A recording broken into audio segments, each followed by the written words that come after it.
So now that we've created our app.js, we are going to start working with a bit of Angular.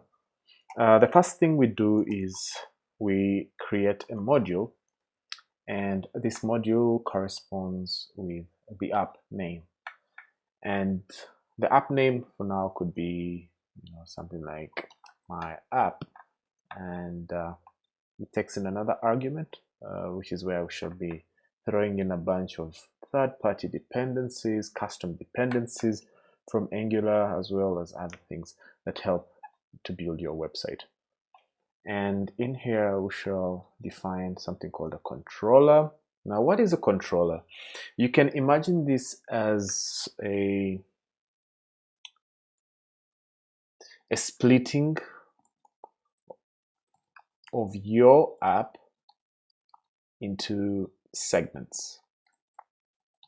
And everything that deals with the structure of the data or the data modeling, that is known as the model layer.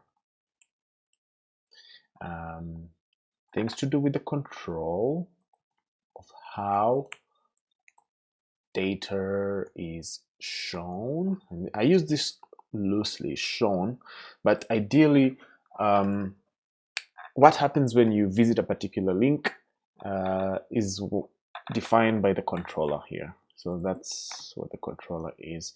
And lastly, we have the view. And in Angular, it's kind of known as a view model, a bit of a mixture.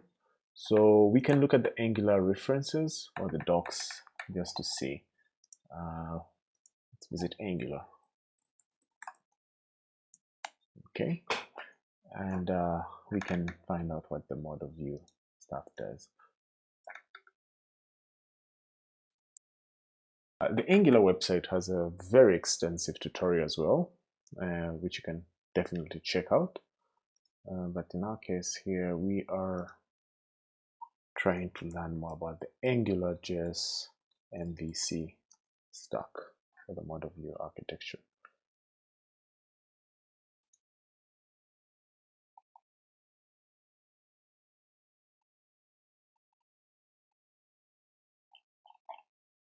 So we'll kind of see it shortly. All right. So in our illustration here, the view model will basically be our template or our HTML presenting the data. Okay. These will just be our nodes. All right. Now, this dot controller is scoped under Angular model. I'm just using clearing up a bunch of space here.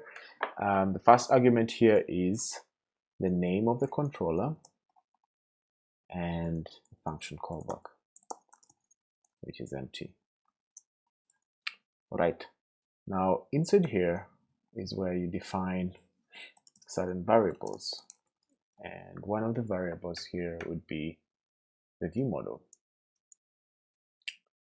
And in here, the view model can be treated as a JavaScript object, which, if you recall, is just the curly braces, and these curly braces can have data in them.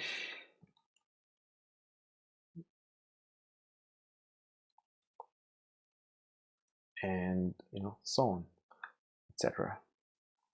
So in here, we're going to put some basic data. We will just have a message. We'll call it hello world, and we'll hook it up to your HTML shortly. All right. So what we're going to do is let's push this to the top so that it's a bit clearer. Okay, so ideally your function could look like that, but the fact that we're just trying to make it clean is quite appealing. And yeah, this is how you adjust your app.js file. And in the next section, we'll be hooking it up with our index file here so that we can actually look at the message that's produced.